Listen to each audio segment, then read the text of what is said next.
열왕기상 8장 1절로 21절까지 하나님 말씀. 자, 오늘 열왕기상 강의 8번째 성전은 언약궤로 완성된다, 이런 제목으로, 성전은 언약궤로 완성된다, 이와 같은 제목으로 하나님 말씀 대언하겠습니다. 우리는 망각의 존재라 다 잊어먹으셨죠? 그래서 복습하겠습니다. 지금 성전 건축, 솔로몬의 성전 건축 이야기를 계속 나누고 있는데, 우리 솔로몬이 성전을 열심히 짓는 줄 알았는데 알고 보니까 자기를 위한 궁전도 짓고 있었습니다. 흥미롭게도 히브리어로 궁전과 성전이 둘 다 헤칼입니다. 헤칼.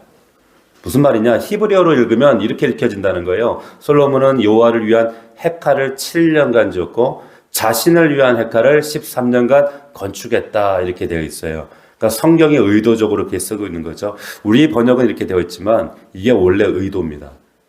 자, 더 슬픈 것은 솔로몬이 성전 짓는 데는 7년인데 궁전을 짓는 데는 13년 썼다는 겁니다. 성경이 기록하고 있는 이 성전의 이 크기가 성막보다 4배라고 했어요. 기억나시죠? 4배. 4배 크니까 시간도 4배가 걸려야 되는데, 근데 성경의 기록에는 2배밖에 안 걸렸어요. 4배 크니까 4배의 시간이 걸려야 되는데 2배밖에 안 걸렸다는 것은 뭘 의미하는 거냐? 그만 더 8배의 관심과 열정과 에너지가 들어갔다는 얘기예요. 8배.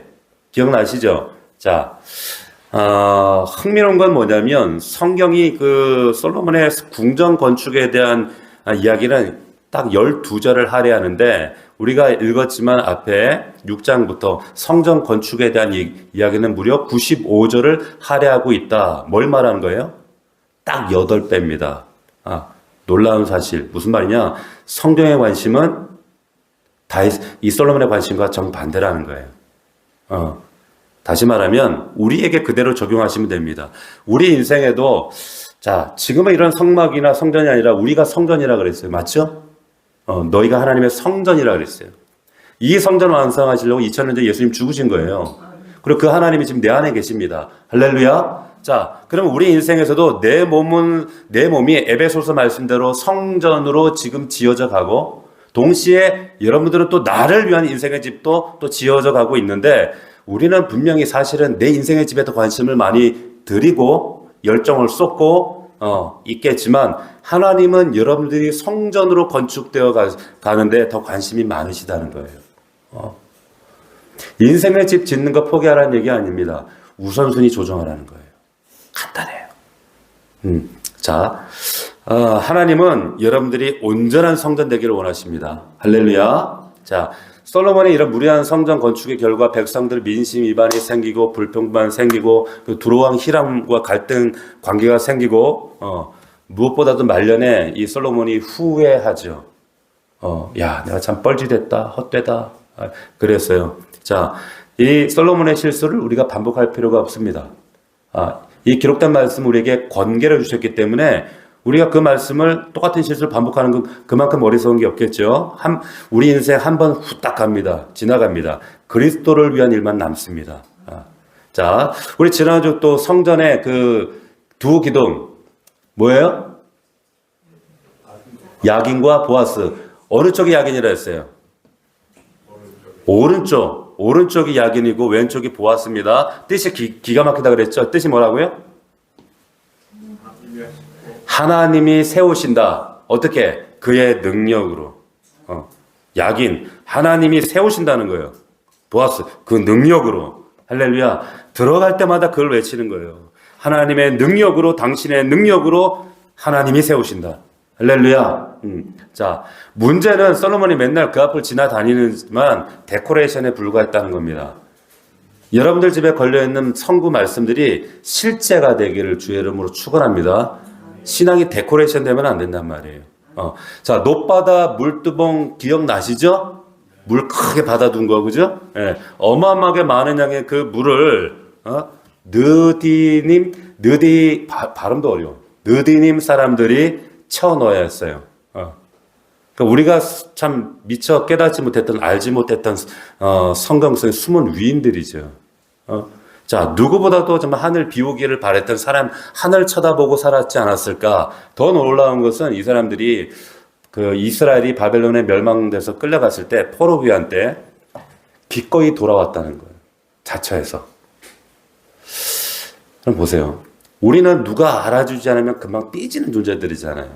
얼마나 잘 삐져요? 근데 누가 알아주지 않아도 이들은, 느디딤 사람들은 그 헌신을 위해서 기꺼이 사명 때문에 하나님 앞에 돌아왔다는 거예요. 전 너무 감동이 되는 거예요.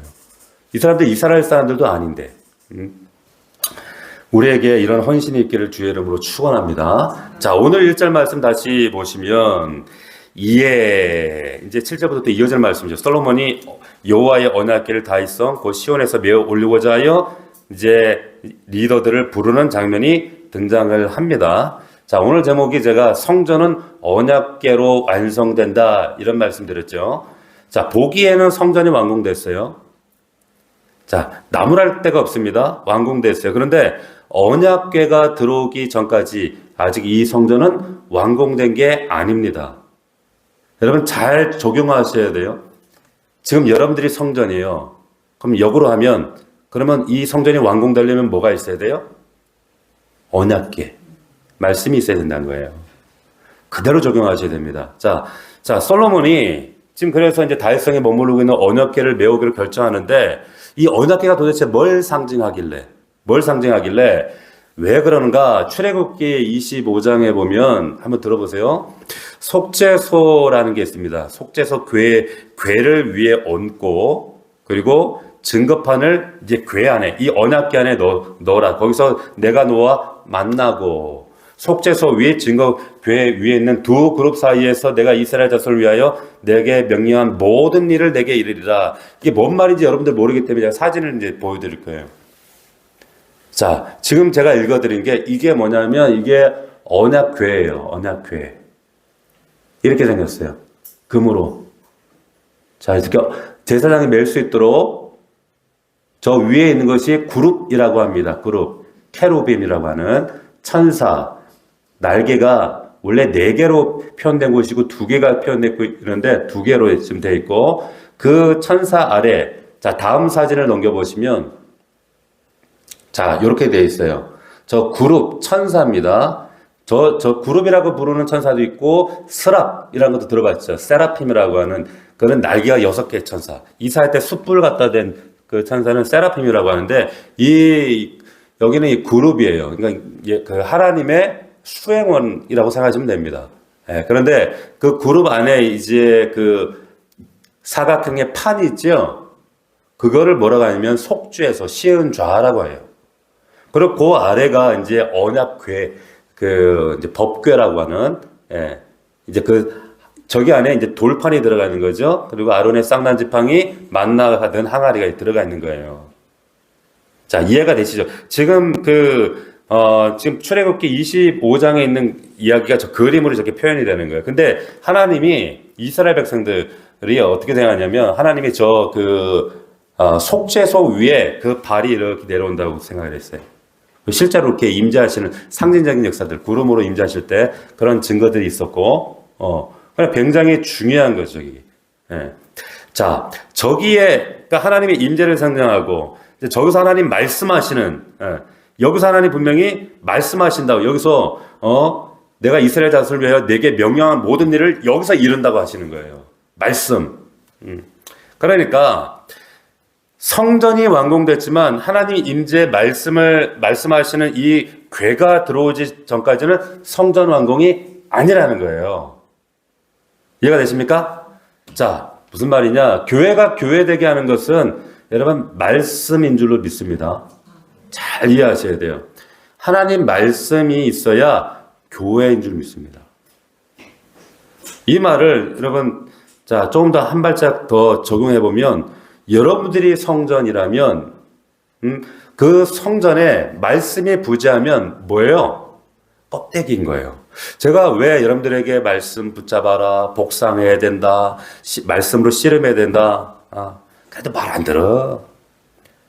근데 왜 그런가 하면 여러분 성전 되려면 말씀이 없으면 여러분들 껍데기로 사는 거니까. 껍데기로 하나님의 영광도 임재도 하나님의 사인도 능력도 아무것도 없어요. 죄송하지만. 예. 우린 말씀대로 믿는 사람들이잖아요. 자, 그래서 세상성의 외견상으로 보면 교회들이 다 똑같아 보입니다. 다 똑같아요. 십자가 달고 있죠? 십자가 간판이 있으면 우리는 다 똑같은 교회라고 생각해요. 그러나 실제로 그 안에 말씀이 있어야 교회입니다. 아멘? 여러분 교회 요즘에 있잖아요. 교회 가면 어떤 교회는 유니테리언 교회라고 들어보셨어요? 뭐냐면 가서 주로 하는 얘기가 뭐 정의, 그리고 법, 그리고 정치, 그리고 뭐 사회, 뭐 인간 존엄, 평등, 굉장히 참 유익한 좋은 얘기 아니에요. 사회적으로 꼭 필요한 얘기들이고 뭐 이런 얘기. 그런데 그 얘기들 참 보편적 중요한 그 윤리적 가치들을 얘기하는데 거기에 예수님 얘기나 성경 얘기 전혀 없습니다. 그런 교회가 있어요. 유니테리언 교회로 미국에선 교회예요. 이단은 또 아니야. 근데 이 사람들 만인 구원을 주장하고 조금 이단에 가깝거든요. 근데 교회 간판에 십자가 달려 있어요. 이 사람 설교 시간에 성경 얘기 안 합니다. 성경 말씀 진부하니까 안 해요. 그런데 이 겉으로 보기에는 교회 같지만 교회 아니에요. 근데 심각한 것은 이런 것들을 우리가 근데 사실 딱 걸러낼 수가 있어요. 근데 심각한 건 뭐냐면 멀쩡히 우리 설교 시간에 성경 읽습니다. 찾아요. 성경을 이야기하는데 놀랍게도 성경을 읽기는 읽었는데 이제 그 이야기가 세상 살아가는 처세, 뭐 내적 치유, 뭐 도덕과 윤리, 정치, 인간 살아가는 방식, 이런 얘기를 하는 거예요. 여러분 교회 아닙니다. 여러분 말씀이 교회를 교회되게 합니다. 할렐루야. 여러분 말씀이 성도를 성도되게 하는 거예요. 말씀이 성전되게 하는 거예요. 여러분 성전이에요. 성전으로 여러분들이 지어져 가고 있어요. 그래서 여러분들이 정말 힘들고 어렵지만 말씀을 여러분 복사하고 붙들어야 되는 게 해야 될 이유가 거기 있는 거예요. 자, 기록된 말씀이 없으면 성전 아닙니다. 목사, 제가 복상해라. 잔소리라고 안 들어요. 그 말은 뭐냐면 성전을 스스로 포기하는 것과 같아요. 사람 말도 안 듣는데 하나님 말 듣겠어요. 자, 우리가 각자 하나님의 성전이라는 걸 절대 잊어버리면 안 돼요. 내 안에 있어야 성전이 되는 겁니다. 예배만 왔다 갔다 한다 해서 이게 내가 성전 아닙니다. 난 성경 읽어본 적 거의 없어요. 자랑이 아닙니다. 자랑 아니에요. 함부로 성전이라고 말씀하시면 안 돼요. 내 안에 하나님의 말씀이 없는데 어떻게 성전이겠어요? 오늘 분명 성경에 나와 있잖아요. 말씀이 거야 하나님의 성전인 줄로 믿습니다. 꼭 기억하셔야 돼요. 자, 오늘 솔로몬이 그 말씀을 상징하는 이제 언약궤를 가져오는데 질문 뭐냐? 여러분 여기 말씀 우리 지난주 말씀 이어지는 말씀이니까 기억나시겠지만 언약궤를 새로 만들지 않아요. 여기 보면은 이제 성전으로 그 성막에서 성전으로 이사가면서 모든 성소 안에 있는 기물들 하나부터 밥그릇 숟가락 하나까지 다 싹 다 만듭니다. 싹 다 새로 만들어요. 열왕기상 7장 후반부 보시면 보세요. 48절 보시면 48절 보세요. 거기에 뭐라도 솔로몬이 또 여호와의 성전에 모든 기구를 새로 만듭니다. 나와 있죠 거기. 금으로 단 만들고요. 진선배용 놓는 금상 새로 만들었어요. 내소 그러니까 지성 그 앞에 좌우로 5씩 정금 등잔대 새로 만듭니다. 그리고 금꽃 등잔과 불집게 새로 만듭니다. 그리고 정금대접, 불집게, 주발, 숟가락, 그릇 그리고 그 지성소문의 내소 금 돌적이 다 새로 만듭니다. 다 새로 만들어요. 자, 모세 시대 성막에 보면 들어가면 떡상이 있고 분향단이 있고 그 다음에 등잔대가 있어요. 성소 안에 성소가 있고 휘장 열고 나면 지성소가 있잖아요. 그 성소를 외소라고 하기도 하고 내소라고 하는데 봐서 그 지성소 안에 뭐가 있다고요? 아까 보여준 그 언약궤가 있단 말이에요. 근데 언약궤는 새로 안 만들어요. 자, 그런데 그 전에 모세 시대에 만들었던 언약궤는 그대로 하고 달성에 그대로 메고 왔단 말이에요. 그런데 그 성소 안에 있는 기물들은 싹 다 새로 만들어요. 왜 그랬을까? 언약궤는 왜 또 새로 안 만들었을까요? 상징적인 의미가 있어요. 솔로몬 성전에는 새로 만든 게 있고 새로 만들지 않은 게 있어요. 굉장히 중요합니다. 여러분, 교회 안에도 반드시 새로 만들어야 될 게 있고 절대로 새로 만들면 안 되는 게 있어요. 다시 강조합니다. 시대가 변함에 따라 교회가 새로 만들어야 되는 게 있고 절대로 그럼에도 불구하고 만들어서 안 되는 게 있어요. 변해야 되는 것이 있고 변하면 안 되는 게 있단 말이에요. 뭘 새로 만들었냐? 거의 다 성경에 보면 거의 다 새로 만들었어. 다 만들었어. 한 가지 빼고. 그 한 가지가 뭐예요? 언약궤만 빼고. 언약궤 빼고는 싹 다 성막 안에 있는 모든 것을 싹 다 만들었어요. 적용. 그럼 우리에게 한번 적용해 봅시다. 우리 교회 안에 우리가 지금 이렇게 예배 생활하고 교회 생활할 때 여러분 집착하실 필요 없어요. 어떤 형식이나 비본질적인 것에 대해서 다 바꿔도 된다는 거예요. 아시겠어요? 잘 들으세요. 우리 리더들 잘 들으십시오. 예배 형식에 너무 집착하지 말라는 거예요. 전통 예배 너무 좋아하시는 분들이 있습니다. 그래갖고 무슨 전통 뭐 해가지고 막. 근데 우리가 그 전통이라고 하는 지금 이 전통 예배라고 하는 것이 그게 19세기 그 미국 선교사들이 우리나라 들어왔을 때 미국 방식 그대로 전수한 거예요. 그들이 드렸던 그 거의 청교도식에 가까운 예배, 그거 전달해. 지금 미국 교회도 그 예배 그렇게 안 드려요. 중세시대 그렇게 예배 안 드려요. 초대교회 그렇게 예배 안 드렸어요. 근데 19세기 미국 선교사들이 가르쳐준 예배, 그거를 전통 예배라고 고집하시는 분들이 있습니다. 자, 간혹 이제 우리 교회 새로 오신 분들이나, 그리고 혹은 이제 방문하신 분들이 이제 그런 얘기해요. 왜 이 교회는 교동문을 안 해요? 뭐 이러고, 이 교회는 왜 찬송가를 많이 안 불러요? 막 이래요. 예? 왜 안 하냐고. 집착하지 마세요. 성막의 모양과 성전의 기구 안에 내용들 싹 다 바꿨다니까요. 바꿔도 상관없어요. 여러분 다 바뀌었다니까 새로. 옛날에 우리 어릴 때 오르간만 쳐야 된다고 그랬어요. 교회에서. 피아노를 더군다나 전자 피아노를 친다고. 아세요? 우리 어릴 때 그랬어. 네. 어떻게 기타를 치냐고. 드럼을 치냐고. 지금도 드럼 치신 분들이 불편한 분들이 아마 계실 수 있어요. 상관없어요. 아무 상관없습니다. 기타 상관없어요. 비본질적인 거란 말이에요. 거기에 집착, 성가대 꼭 있어야 돼요? 없어도 상관없어요. 아무 상관없어요. 찬송가만 불러도 돼요? 여러분 찬송가 집에 가서 여러분 찾아보세요. 찬송가에 나오는 한 10곡만 집어서 보면 그 찬송가가 대부분 19세기 때 부르던 찬송가인데 그때 그 찬송가들 당시에는 그레고리안 풍의 찬송가만 불러야 된다고 해서 그 지금 19세기 찬송가들은 천박하다고 천시했던 찬송가들 지금 우리가 부르고 있는 거예요. 19세기 복음성가라니까. 그런데 뭐 찬송가만 부르고 왜 이 교회는 왜 CCM만 부르냐고. 그럼 정말 답답한 이야기 하는 거예요. 왜 강대상이 크리스탈이 아니냐고 뭐 이런 소리 하고 있고. 남은 뭐 없고 이제 쇠못 없고 이거 없으면 없대. 아무 필요 없어요. 그런 거 아무 상관없어요. 뭐 또 그런 얘기도 하더라고. 강단에 왜 꽃꽂이를 안 하냐고 그러더라고. 꽃꽂이를. 근데 좋아하는 또 안 된다고. 좋아하면 어때? 시들지도 않고 물도 안 돼도 얼마나 좋아.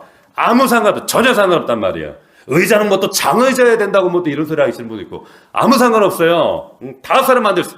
그러나 단 한 가지는 변하면 안 돼. 뭐 하나 변하면 안 돼요? 절대 건드리면 안 되는 게 있어요. 뭐예요? 하나님의 인재와 하나님의 말씀을 상징하는 언약궤. 이거 하나는 건드리면 안 된다는 거예요. 할렐루야. 말씀은 건드리면 안 된다는 거예요. 제가 여러분들한테 100번 다 양보하잖아요.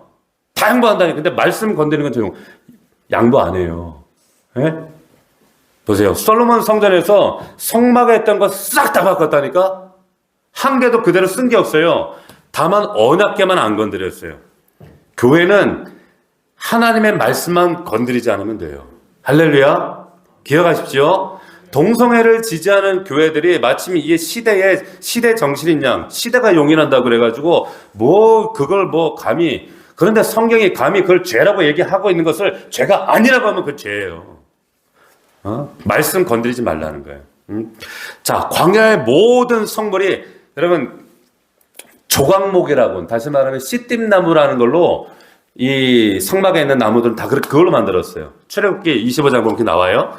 조각목. 왜 조각목으로 만들었느냐? 광야 그거밖에 없어. 아카시아 나무, 씨띠나무라고. 아주 물 한 방울 나지 않는 그 사막의 자라가 단단하고 질긴, 그런데 솔로몬 성전에 쓰인 재료가 다 백향목이었어요. 백향목. 객관적으로 백향목의 조각보다 훨씬 향도 좋고 더 오래가고 단단합니다. 질이 좋습니다. 그러면 우리 생각에는 언약궤도 백향목으로 바꾸면 좋잖아요. 이참에 바꿀 때. 예? 우리 이사 가면 이사 간 김에 싹 리모델링 다 하잖아. 그런데 그 리모델링 하는데 화장실만 안 하면 그 말이 되겠어요? 그런데 하나님 그렇게 하지 말라는 거예요. 하지 말래. 언약궤는 건들지 말래. 적용해 보겠습니다. 자, 성경 읽다 보면 우리가 참 세련되지 않은 표현들이 있어요. 좀 불편한 표현들. 이것들만 없으면 참 좋겠는데 거부감 느낄 것 같은 그런 표현들, 그런 말씀들을 만난단 말이에요. 그런데 자, 오늘날 이 시대 혹은 누군가에게 복음 전할 때 좀 이걸 좀 바꾸고 싶어. 근데 그렇게 하시면 안 돼요. 그거는 백향목으로 언약궤를 만드는 거예요. 있는 그대로 좀 거칠어도 조금 불편할지라도 말씀은 말씀대로 전하시는 거예요. 애써 거기다 갖다 붙이고 막 애둘러 말하고 그러실 필요 없어요.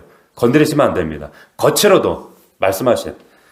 자, 하나님 말씀 절대로 건드리지 않는 우리 넘치는 교회가 되기를 축원합니다. 자, 언약궤 한도 잘 보세요. 여러분 9절 보십시오. 9절 보시면 같이 읽어볼까요? 시작. 그 궤 안에는 두 돌판 외에 아무것도 없으니. 자, 보세요.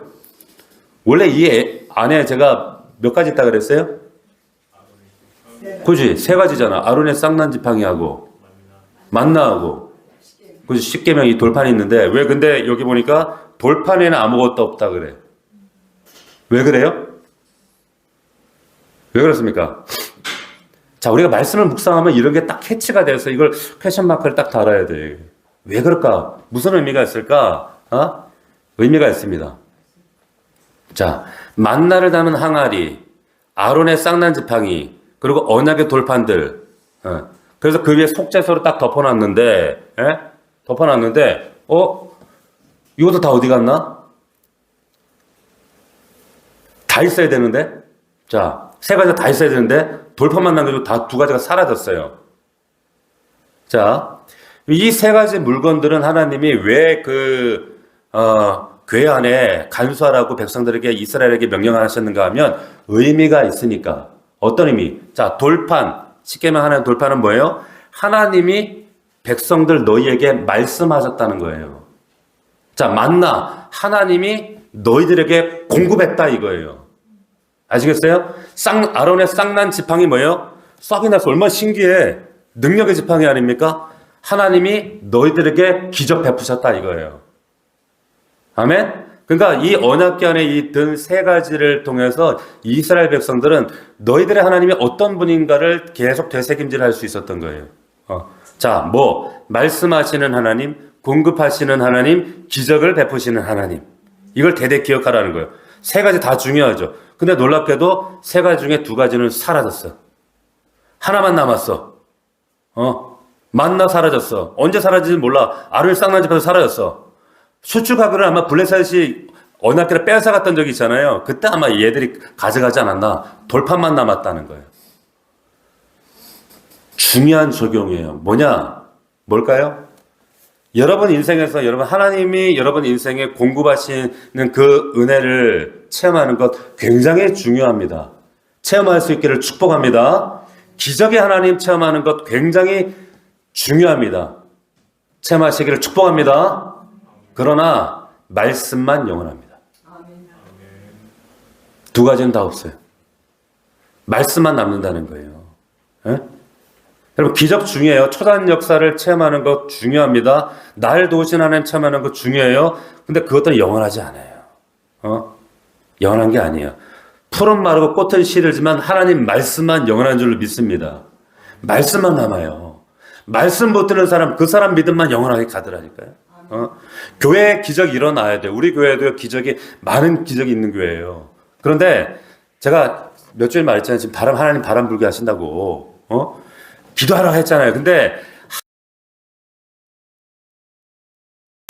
사실 이 기적이라고 표적이라는 것은 사실은 이 표적이 말하고자 하는 건 뭐예요? 하나님을 겨냥한단 말이에요. 표적이 가르치는 것은 궁극적으로 하나님, 예수 그리스도예요. 진짜 믿음으로 이끈단 말이에요. 표적이 그래서 영원하지 않아요. 그래서 예수 처음 믿을 때는 좀 이런저런 체험들, 기적들을 많이 경험하다가 좀 믿음이 성숙해지면은 이제 좀 자라고 나면 이게 없어지는 이유도 그런 거예요. 아시겠어요? 영원한 것은, 교회의 영원한 것은 하나님 말씀입니다. 말씀만 영원합니다. 할렐루야. 자, 1절부터 2절을 여러분 다시 한번 보십시다. 보시면 솔로몬이 언약궤를 이제 다윗성 곧 시온에 메어 올리고자 하여 이스라엘 장로와 모든 지파의 우두머리 곧 이스라엘 자손의 족장들 예루살렘에 있는 자기에게로 소집하니 2절 보니까 이스라엘 모든 사람이 다 에다님월 곧 일곱째 달 절기에 솔로몬 왕에게 모이고. 자, 여기 보시면 여러분 보셨어요? 여기 솔로몬이 소집한 사람이 이스라엘 장로 모든 지파 우두머리 족장, 다시 말하면 중간 리더들을 소집했어요. 근데 2절을 보니까 모이기는 누가 모였어요? 모든 사람이 모였어요. 무슨 일이 벌어진 거예요? 네? 솔로몬이 지금 중간 리더들 불러가지고 이렇게 얘기한 거야. 야, 몇 월 몇 시에 지금 성전 우리 봉헌 시간이니까 지파들에게 야, 전파해라, 전달해라. 중간 리더들에게 전달했는데 그날 한 명 빠지는 사람 없이 모든 사람이 그 자리에 모였다는 말은 무슨 말이에요? 중간의 리더들이 자기 역할을 충실히 했다 그 말이에요. 자, 별건 아니지만 이런 집안이 잘 되는 집안이에요. 여러분 들으십시오. 지금 이 자리에 있는 분들 다 중간 리더들이에요. 너무너무 중요한 겁니다. 솔로몬이 얘기를 했는데 루반 지파가 야, 그날 야, 사람들 많이 올 텐데 우린 다음에 가자, 빠지자 이랬으면 역사 없어요. 꼭 이런 사람들이 있거든. 문학 가치파가 야, 뭐 그날 갈 필요 있냐? 가고 싶은 사람만 가. 또 문학 지파가 야, 뭐 그날 가야 돼, 복잡한데 뭐 좀 사람 없을 때 다음에 보면 되지 뭐. 중간에 누가 비틀기라도 하면 그러면 그 뒤에 나타나는 하나님의 그 영광의 역사들을 아무도 못 봐요. 좋은 리더는 누구냐? 다 우리 중간 리더잖아요. 리더 아닙니까? 제가 그런 얘기 한 적이 있어요. 그 테드라는 분이 그 CNN 창립한 그 사람인데 그 사람이 그런 좀 원래 좀 이 사람이 좀 과격하긴 하는데 그런 얘기를 했거든. 이끌든가 따르든가 비키든가 간략하지 않습니까? 리더들에게 중간 리더들에게 이끌든가 네가 하나님의 명령 받고 하나님의 능력 받고 이끌든가 리더가 되든가 아니면 잠잠히 따르든가 아니면 비키든가 그랬단 말이에요.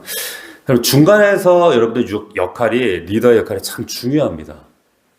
중요해요.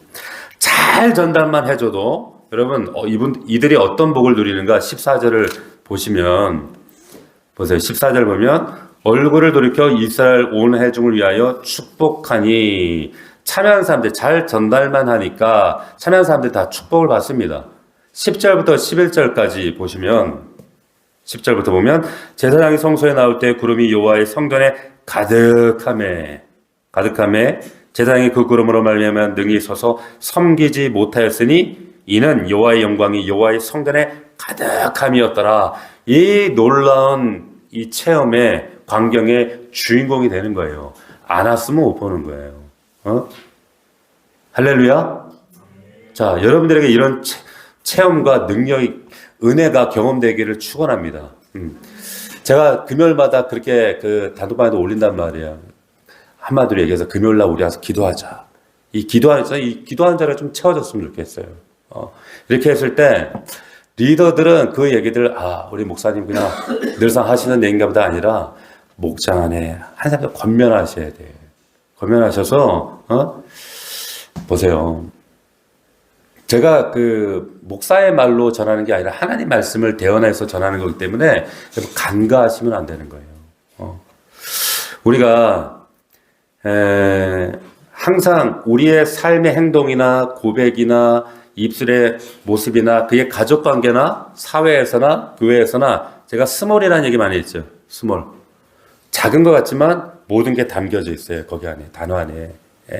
모든 게 우리의 그 삶 속에 담겨지게 됩니다. 꼭 기억하시고 여러분들이 그 리더의 역할을 잘 감당하시길 바랍니다. 자, 솔로몬이 이제 언약궤를 옮기는 과정에 이제 지혜가 보이는데 3절 보니까 다윗이 한 실수를 반복하지 않으려고 노력했던 모습이 보여져요. 3절 보니까 이스라엘 장로들이 다 이름에 제사장들이 궤를 매니라 그랬어요. 4절 보니까 여호와의 궤 해막과 성막 안에 있는 모든 거룩한 기구들을 메고 올라가되 제사장과 레위 사람들이 그것들을 메고 올라갑니다. 기억나시죠?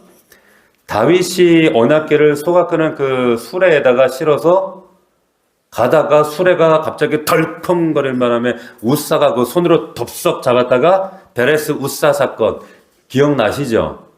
죽었단 말이에요. 근데 다윗의 실수였단 말이에요. 자, 하나님께서 민수기에서 궤를 어떻게 이동해야 되는지 알려주셨어요. 말씀 분명히 주셨단 말이에요. 근데 그 성군 다윗이 그걸 까맣게 망각해요.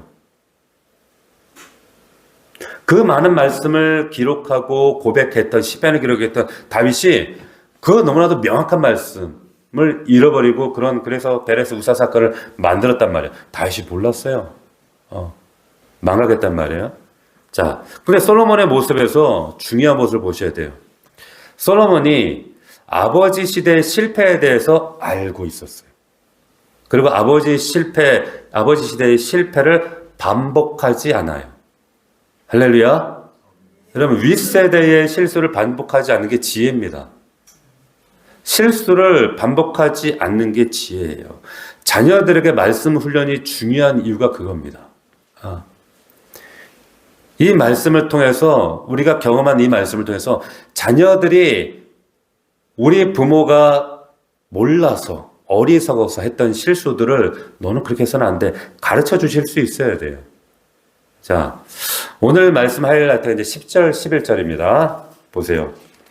같이 한번 읽어볼까요? 시작. 제사장이 성소에서 나올 때 구름이 여호와의 성전에 가득하며 제사장이 그 구름으로 말미암아 능히 서서 섬기지 못하였으니 이는 여호와의 영광이 여호와의 성전에 가득함이었더라. 아멘. 가장 감동적이고 가장 영광스러운 그 하나님의 임재가 가득했다는 거예요. 이게 지금 어디에 여러분 안에 이런 사건이 이루어지는 거예요. 임재가 말씀이 오실 때 여러분 안에 말씀의 역사할 때 그 영광의 구름이 여러분 실제로 그런데 이 말씀 그대로 여러분들 삶 가운데 사실은 재현됩니다. 아세요? 아십니까? 이 정말 하나님의 영광이 여러분들 안에 성전에 빽빽하게 역사할 때 여러분들 삶과 환경과 가정에 나타나는 하나님의 일들, 역사들 이거는 누가 봐도 지금 이거 눈으로 보는 거 보고 경험하는 것처럼 누가 봐도 알 수 있는 증거들로 나타나게 돼 있어요. 여러분 성전입니다. 할렐루야. 여러분 하나님의 임재가 없으면 교회도 또 우리 성전자인 우리도 아무것도 아니에요. 자, 우리 17절 우리 보겠습니다. 17절부터 19절까지 보세요. 제가 읽겠습니다. 내 아버지 다윗이 이스라엘 하나님 여호와 이름을 위하여 성전 건축할 마음이 있었더니 여호와께서 내 아버지 다윗에게 이르시되 내가 내 이름을 위하여 성전 건축할 마음이 있으니 이 마음이 내게 있는 것이 좋도다. 그러나 너는 그 성전을 건축하지 못할 것이요 내 몸에서 나을 내 아들 그가 내 이름을 위하여 성전을 건축하리라 하시더니 이랬어요. 자, 여러분 내가 할 수 있는 일이 있고 여러분들이 할 수 있는 일이 있고 여러분 다음 세대가 할 수 있는 일이 있어요. 잘 기억하십시오. 여러분 가정에서 영적으로나 육적으로 여러분들이 감당하실 몫이 있고 다음 세대로 내 자녀들이 감당해야 될 몫이 있습니다. 그게 뭔가를 여러분 잘 찾으셔야 돼요. 다윗이 귀한 점이 있습니다. 그게 뭐냐? 너는 건축하지 못한다는 그런 얘기를 들을 때에 그냥 손 놓은 게 아니라 다음 세대를 위해 준비를 했어요. 우리도 준비하셔야 돼요. 왜? 내가 해야 될 역할이 있고 다음 세대에 넘어가야 될 일이 있기 때문에. 그 다윗이 어떤 준비를 했는가 하면 역대상에 보니까 다윗이 뭐 문짝을 준비하고 철 준비하고 뭐 그다음에 노술 준비하고 백향목 준비하고 역대상 22장에 준비하고 이게 5번 나와요. 그 이후에 또 23장으로 가면 또 2번이 나와요. 준비하고 실제로 또 사람까지 준비했다는 이야기가 나옵니다. 자, 보세요. 여러분들이 지금 뭐 다양한 이유로 하나님께서 맡겨주신 여러 가지 사명들에 대해서 내가 미처 손이 뻗지 못하고 감당하지 못할 일들이 있어요. 각자가 다 다양합니다. 근데 그거는 다음 세가 감당하게 됩니다. 꼭 기억하십시오. 그런데 다윗이 아름다운 건 뭐냐면 그걸 감당이 이게 중단되지 않도록 계속 이어질 수 있도록 준비했다는 거예요. 우리 역할은 뭡니까? 준비하셔야 된다는 거예요. 그 하나님의 역사가 내 다음 세대까지 끊어지지 않도록 중단되지 않도록 준비했다는 거예요.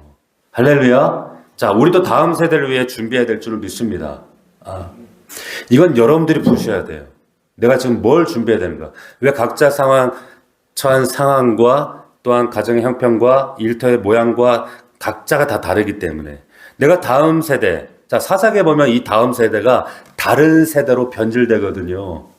저는 막 너무 안타까워요. 우리 아이들 보면 이 아이들을 어떻게 복음으로 지켜낼까. 근데 우리 애가 준비해야 될 몫이 있단 말이에요. 그러지 않으면 이 아이들 다른 세대로 정말 우리보다는 예수 믿기 100배, 1000배는 어려운 세대 이들은 살아가게 될 거예요. 그런데 우리가 해야 될 건 뭐예요? 손 놓는 게 아니라 준비하셔야 된다는 거예요. 영적으로 이들이 굳건히 설 수 있도록 여러분들 준비할 수 있는 저와 여러분들 되기를 주의 이름으로 축원합니다. 말씀 마치겠습니다. 자, 겉으로 보기에 성전은 완공되었어요. 나무랄 데 없습니다. 그러나 언약의 하나님의 임재를 상징하고 하나님 말씀에 담긴 언약궤가 들어오기 전에는 성전이 완공된 게 아닙니다. 자, 교회를 교회되게 하는 것은 하나님의 임재, 하나님 말씀인 줄로 믿습니다. 여러분이 성전이에요. 여러분이 말씀이 있어야 돼요. 자, 솔로몬 성전에서 모든 거 다 새로 다 만들었어.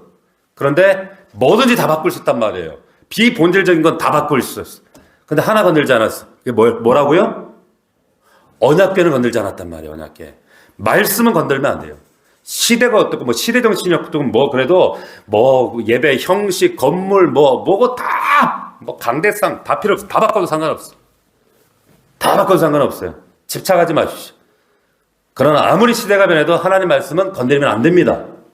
아멘. 알아야 내가 이게 바꾸는지 이걸 뭐 건드린지 알지. 1.1억도 하나님 말씀 건드려서는 안 된다.